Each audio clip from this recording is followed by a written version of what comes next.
Hi class.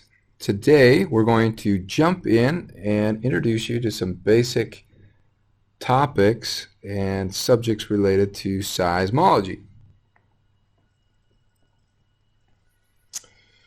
So seismology is the scientific study of earthquakes and how waves propagate and move themselves through the earth.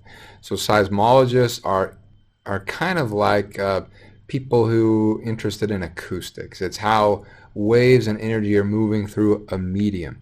Seismos is Greek for the word earthquake or earth, and logos or ology is associated with the word study or science. So it's the science of earthquakes or the science of the earth or the mechanics of the earth. Seismologists are unique people because they have the ability, in essence, to look, and I have this in quotation marks, right? Quote unquote, look into the earth by interpreting seismic waves and how they travel through the earth's center. Because of seismology, we've learned how our earth is constructed, and we've learned that it used to be people thought that the earth was like an egg where we lived on a shell, and then there was the yolk or the middle, but it's shown to be a lot more complex than that. There are really multiple layers associated with the earth, and those layers are shown in this cross-section showed here. It looks kind of like a piece of pie turned upside down. Depending on where you are, the thickness of what we're talking about or the particular component of the earth can vary. So for instance, for oceanic crust, we generally say that the oceanic crust is around 5 kilometers thick. And while that may sound like a lot, it's really not. 5 kilometers is extraordinarily thin. So oceanic crust is very, very thin and very, very brittle material. Contrast that with continental crust. So continental crust is like this stuff shown here where the mountain ranges are, and you can see that it's a lot thicker than the oceanic crust over here beneath the ocean. So continental crust varies in thickness between 25 to 75 kilometers, just depending on where you're located. Then if we move below the crust, we get into what's called the lower lithosphere. So the lower lithosphere is this stuff that I'm highlighting right here. And the lower lithosphere ranges in thickness between 50 to 120 kilometers thick. Below the lithosphere is the asthenosphere, which is around 200 kilometers thick. And then below that, the lower mantle is 2,500 kilometers thick. The outer core is 2,200 kilometers thick, and the inner core, we know this very precisely, 1,278 kilometers in radius is the inner core. And we know all this stuff because of the way that seismic waves have traveled through the earth and the way they reflect off different boundaries. Now, since we've been able to record earthquakes, seismologists have shown that most earthquakes occur in the lithosphere. In other words, they occur in the upper 200 kilometers of the earth, basically. So go in the ground surface, go down beneath the ground, and generally in those upper 200 kilometers, you're going to have almost all of the earthquakes occurring. But some earthquakes can occur in the asthenosphere and in the upper portions of the mantle. However, no earthquakes have ever been recorded below depths of about 1,700 kilometers. So the driving theory behind why earthquakes happen is what's called the theory of plate tectonics. This is something now that we teach as fact. It's taught in schools, and it's a very, very good theory, and there's a lot of evidence to support it. And the idea of plate tectonics is that the lithosphere, or the crust of the earth, is divided up into different portions that we call plates. And the plates are constantly interacting, bumping, grinding against one another because of the movements and the convections and things that are happening beneath the lithosphere down in the mantle. So the theory of plate tectonics is credited originally to a geologist by the name of Wagner, and he published a paper in 1915. And it really is a tragedy, because Wagner published this paper and he was mocked by the scientific community. Not just mocked, he was ostracized and shunned. Everyone thought he was crazy, because everyone knew that if plate tectonics was real, that implied that all the Earth was created, in one location, and that stuff had been moving for a long time, and that can't possibly be true.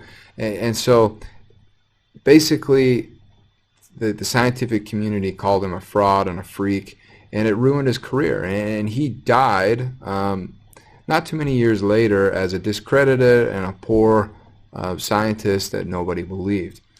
But later on, the evidence started to pile up, and people realized, wow, this guy was actually right.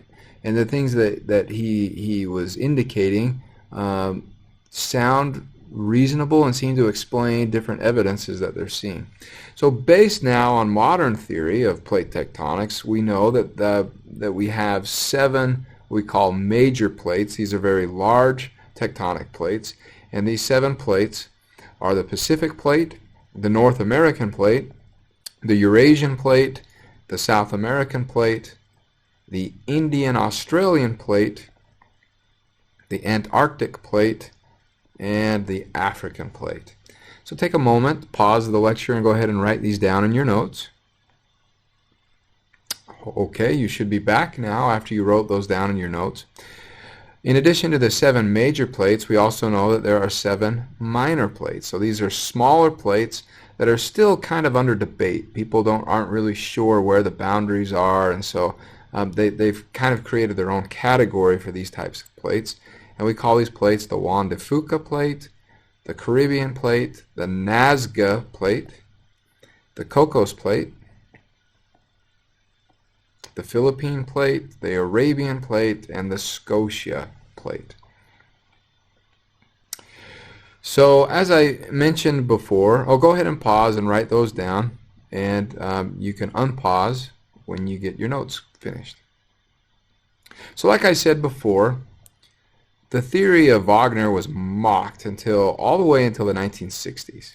And then the evidences really started to pile up. And these evidences included the recorded locations of earthquakes, fossil records, magnetic seafloor mapping, hotspots, and geodetic mapping. So these are the evidences that began to rear themselves in the 1960s. Now folks, the 1960s is not that long ago. And so I want you to appreciate and understand that when we're talking about our modern understanding of earthquakes and how the earth works, these are all new theories. And we're still proving them, we're still testing them. And so it's kind of exciting when you think how new this field of science is. Let's talk about each of these different evidences. This evidence of mapped earthquake locations is pretty overwhelming, and it shows that, wow, there's got to be something going on. So this is a map of all of the known earthquakes to have occurred between 1977 and 1992. And what do you see? You should be seeing patterns, or that the earthquakes tend to follow boundary lines. And so these boundary lines, scientists begin to say, wow, those maybe, this plate tectonic theory isn't that bad, and those locations where the earthquakes are occurring, maybe those are plate boundaries. So this was the first evidence that we started to see. Another evidence that we started to see that indicated that the continents were together at one point and weren't always separated was the evidence of fossil records. So you can kind of see the different shapes. We have South America here, we have Africa here. Let's see, this looks like Australia.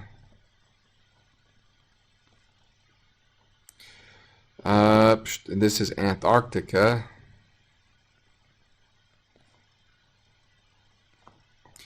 And this is India or Asia.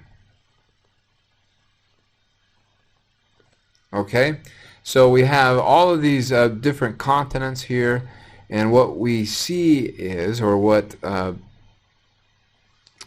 paleontologists and paleobotanists have seen, is that, for instance, a very rare and certain type of lizard fossil was observed in this general region, but it was observed on both continents, South America and Africa. Same with this kind of crocodilian looking fossil. And as they started to line up where these fossils were found and identified, they started noticing, hey, you know, if we piece these continents together, the location of these fossils kind of match up.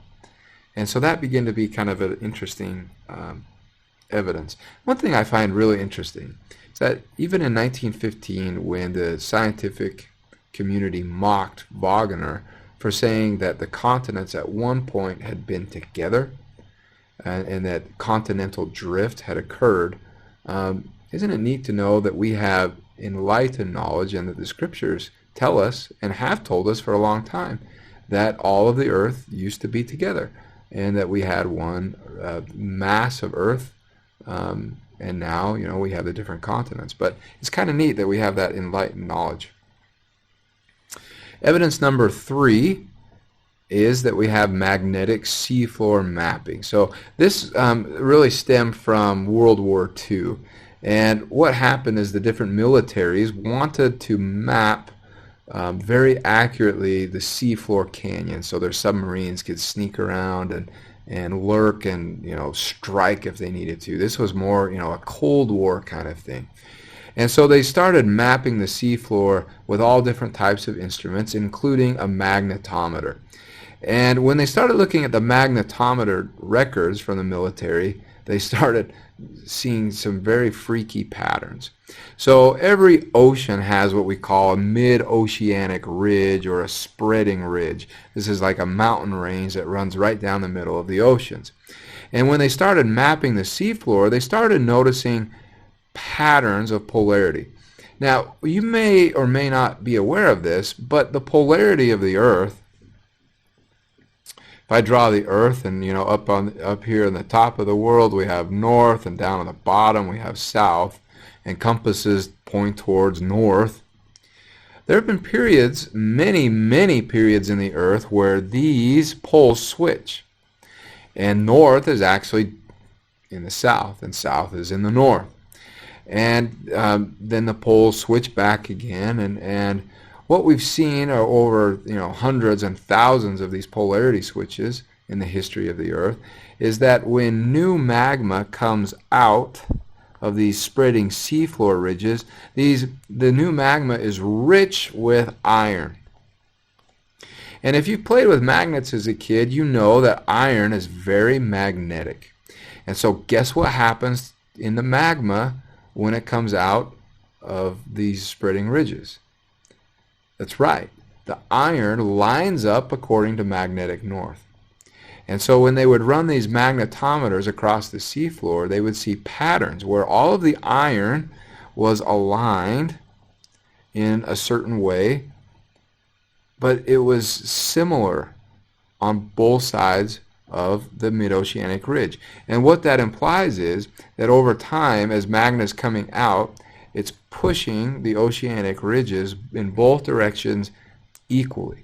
And so based on whatever the pole is of the Earth at the time, the iron lines up according to that, and then it's like a conveyor belt. The oceanic crust just gets pushed out and gets sliding away from the spreading ridge, but the magnetic record is locked in that oceanic crust.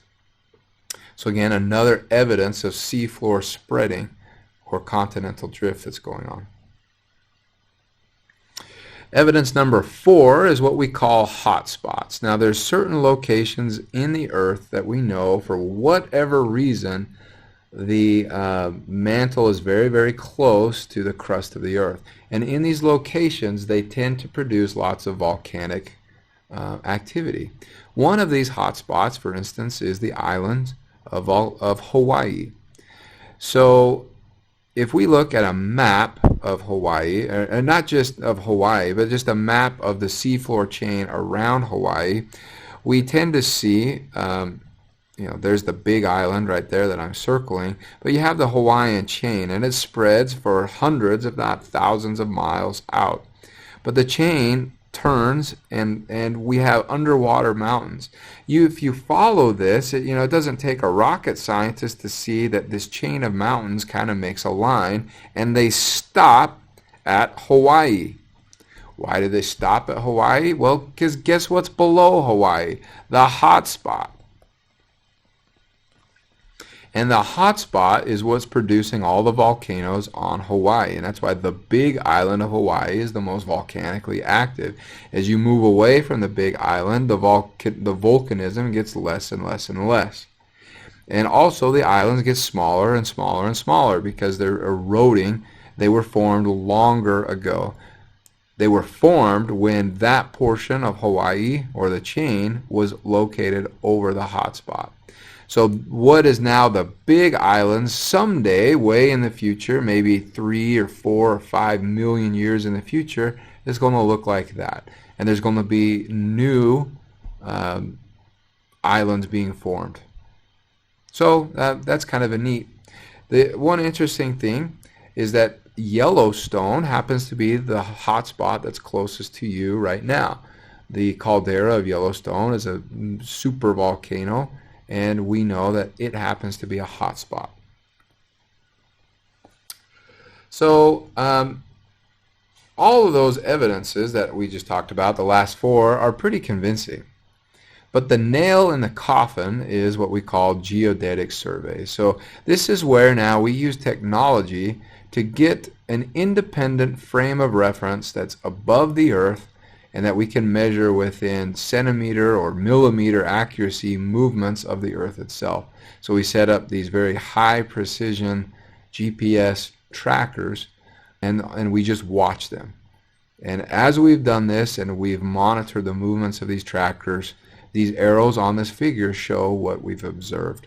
And this is really indisputable evidence that things are moving. The continents are moving, they're being pushed around.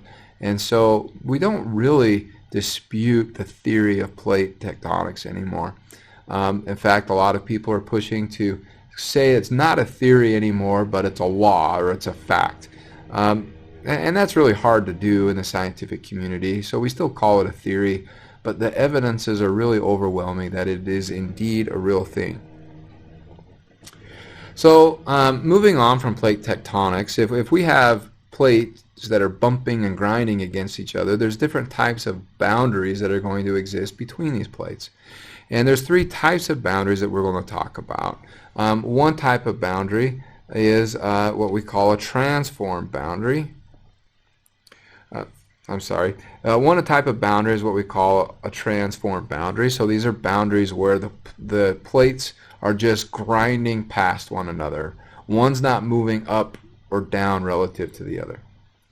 Another type of boundary is a divergent boundary. So this would be like in the oceanic ridges or the spreading ridges where new crust is being created and pushing the old crust out of the way.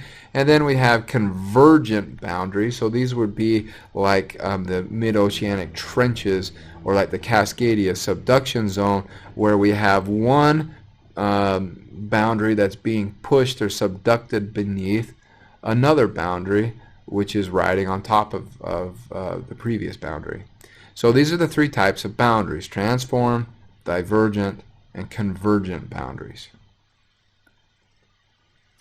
So talking about divergent boundaries, if I have a divergent boundary and I have oceanic crust, an example of that type would be like an oceanic spreading ridge or a mid-oceanic ridge. Can you think for a moment of an example of a divergent boundary where I might have continental crust? This is kind of a tricky problem, so think about it for a minute and see if you can come up with a place in the world where we might have a divergent boundary. Or, even more fun, go back to that figure that shows the different plate boundaries and see if you can find a place where you have a divergent boundary but it's beneath continental crust. Go. Okay, so hopefully you're back and you had a chance to look. A great example of a continental crust divergent boundary is like a rift valley. So this would be, for instance, like the East African Rift Valley. So if you read, for instance, the book Congo by Michael Crichton, that takes place in the East African Rift Valley. So what's going on is you have a giant graben or a valley that's forming where here's one plate, here's another plate, they're pulling apart, and you have all this sediment and rock in between, and as they pull apart, it's just going down, down, down, down, down. And that's why in places like the East African Rift Valley, you have lots of, guess what? Yeah, volcanoes. Because this is actually pretty close to the mantle.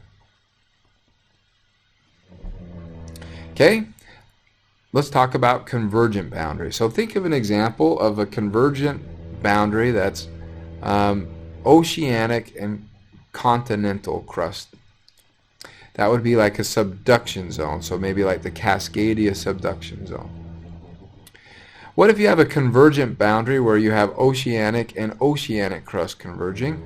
Then you get a mid-oceanic trench. So this would be like the Marianas Trench, the deepest trench in the world. Now, here's your challenge. Can you think of an example where we might have continental and continental crust converging at a plate boundary? If you want to, go back and look at that plate boundary figure. Take some time and see if you can find a location. I'll see you when you get back. Go. Okay, so hopefully you were able to look at the plate boundary map and try to find an example of continental and continental convergent boundaries. If you get that type of boundary, you're going to get big mountain ranges. And a great example of big mountain ranges are like the Himalayas. So eastern India, Nepal, that region, that's an area where you have two continental crusts that are converging. So with plate tectonics in mind, this theory of continental drift is that all of the continents used to be together. And in our modern day revelation, and also revelation in the Bible, we know that the Lord created the world and all the land was together and all the sea was together. So it's interesting that science is now converging back to that theory. And what happened is around 200 million years ago, the continents started separating. And as they started separating due to continental drift, they eventually led us to where we are in present day. So scientists have asked, what causes continental drift? What is the driving mechanism? And the answer is we really don't know. There's no way to know or to test it, but we have some theories that are out there. So for instance, one of the theory is the theory of convection. And this is the theory that most scientists accept today. So the theory of convection is that you have hot material that rises up to the top of the mantle, and the cooler material gets therefore pushed down to the bottom of the mantle, which then gets heated up and rises back up to the top. So you get this circular current within the mantle, and that circular current creates friction between it and the asthenosphere and the lithosphere, which then drags and creates movement in the crust itself. So that's the idea where continental drift comes. So the forces then from this theory that are contributing to plate tectonics and continental drift are first these convection forces shown by the red arrows here. ridge push. So ridge push is where new material is coming out, and the new material has to go somewhere, so it pushes all the old material out of the way. And slab pull. Slab pull occurs in the subduction zones at the like the subduction zone boundaries. And what happens is the subducting slab gets pulled under and eventually gets caught up in these convection currents, and the currents begin to just yank it and pull it down, which then has a tensile or a pulling effect on the whole rest of the slab here. Okay, so now we're going to switch gears a little bit, and we're going to talk about different types of seismic waves that the seismologists use to read, to look into, and understand the Earth. Now, in general, there are two types of seismic waves. The first type of seismic wave we call body waves. So these are the principal types of waves that are produced when a giant amount of energy is released into the Earth, like from an earthquake. These waves travel through the Earth emanating from their source.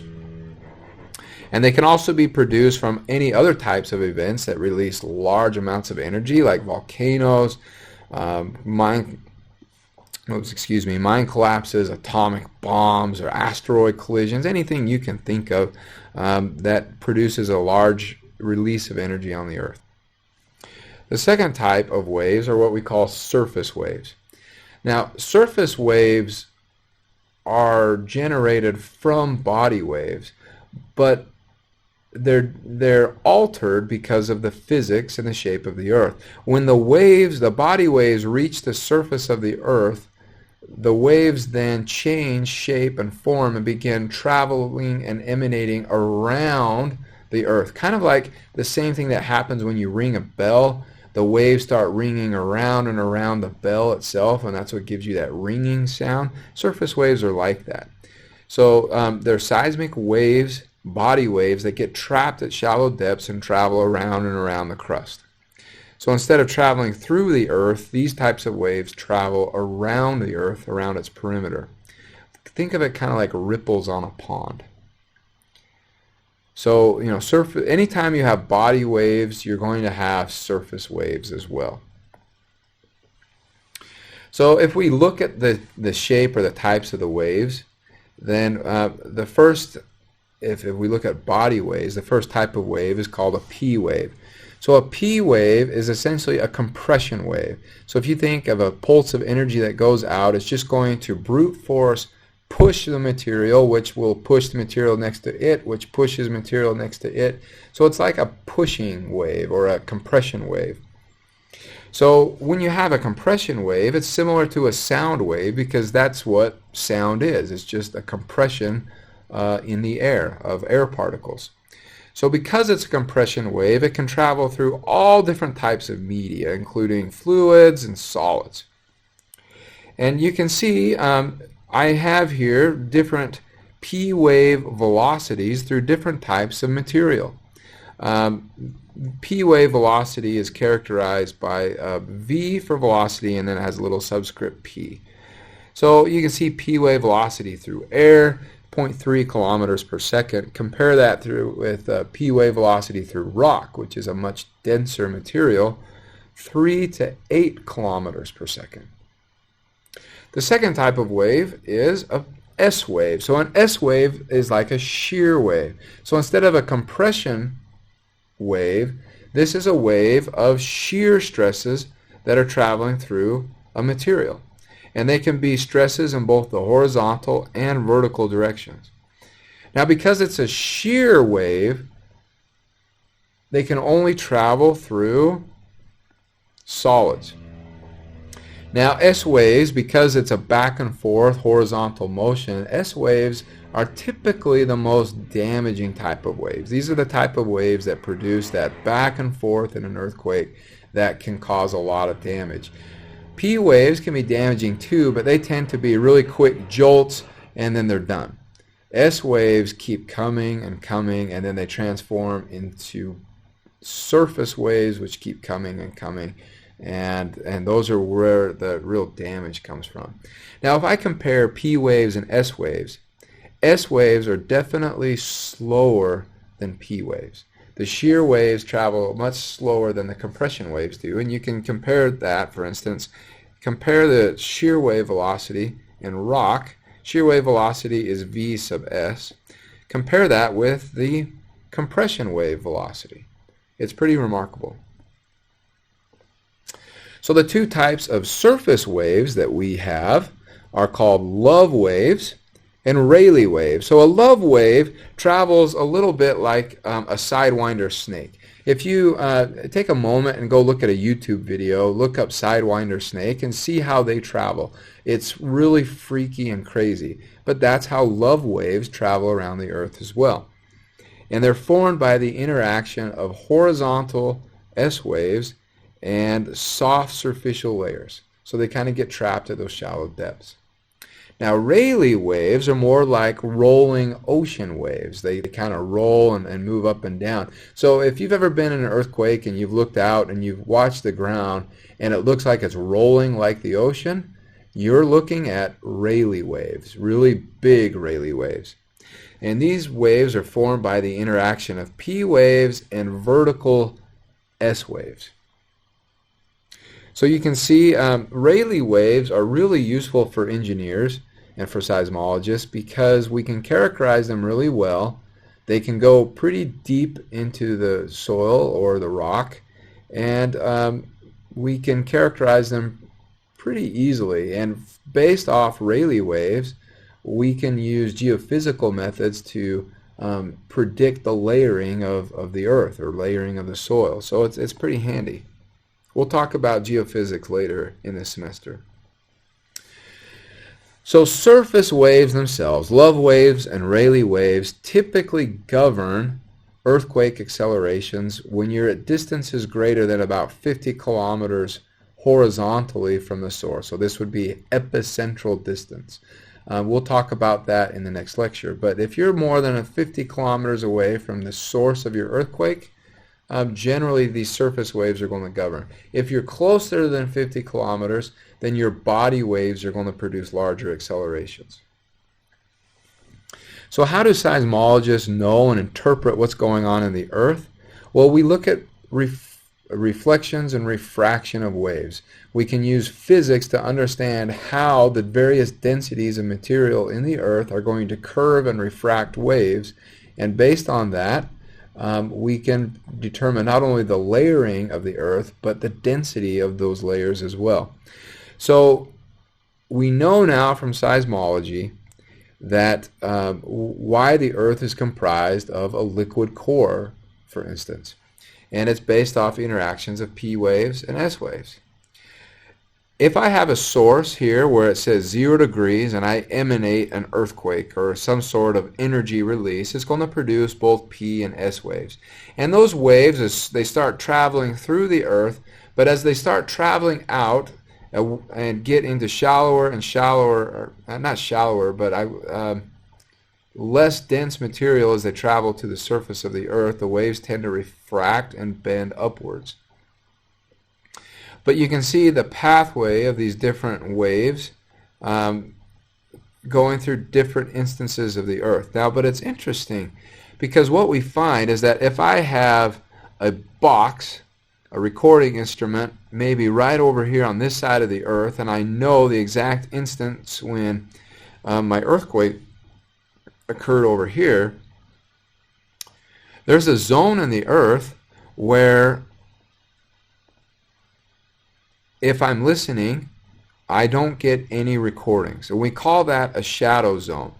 And the shadow zone only will record P waves. Or I'm sorry, in the shadow zone, in the shadow zone, no body waves get through because they get refracted. I'm giving a lecture. Dr. Rollins just came in and he's going to have to run to the airport. So everybody can say hi to Dr. Rollins. Hello. We're enjoying our time in Santiago, and he's got to run to the airport because he's giving another lecture in Washington, D.C. tomorrow. So anyway, back to the lecture. When I'm talking about the shadow zone, no body waves make it into the shadow zone because the way the waves are refracted and reflected. But then, once I leave the shadow zone, which is at an angle of about 142 degrees, what I end up seeing are only P waves. No S waves make it over here, and we call this the S shadow zone.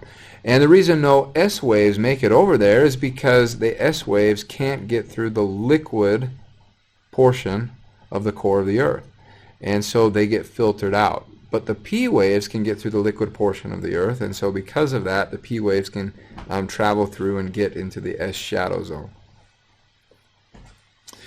So how do we use this information then to locate where an earthquake occurs? And you've probably seen this, right? When an earthquake happens, how do we know where the earthquake emanated from or where the earthquake occurred?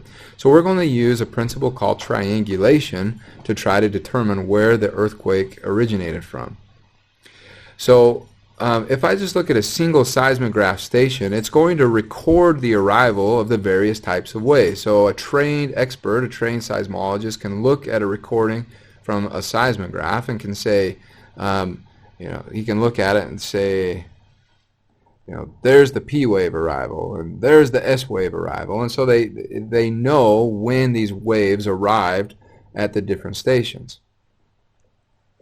And then using this information and understanding, and if we have some understanding about the mass or the density of the materials through which those waves traveled, we can calculate the distances between or the distance to that seismic source. So we're going to use this equation right here, where delta T is the difference in time between the P and the S wave arrivals. And then V sub S is the shear wave velocity of the material or the ground, and V sub P is the P wave velocity of the ground. And so essentially then what we get is if I have my seismograph, I get a radius all the way around my seismograph. I don't know where the earthquake occurred exactly, but I know it had to occur somewhere along that radius. So it's like drawing a circle around it. So the way then that we can find the exact location is that we use multiple seismographs or multiple seismic recording stations, and we start to overlap the circles.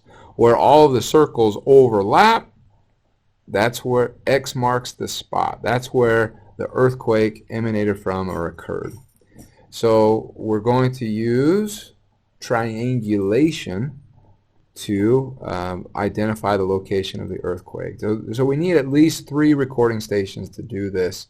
We'd prefer more. The more recording stations we have, the more accurate our estimate is of the earthquake. So on your homework this week, or that's going to be due next Friday, you're going to do a triangulation problem. So you should have fun with that. So that's the end of the lecture today, folks. Thanks so much for participating, and we'll wish Dr. Rollins safe and happy travels, and wish you to have a wonderful weekend. Thank you.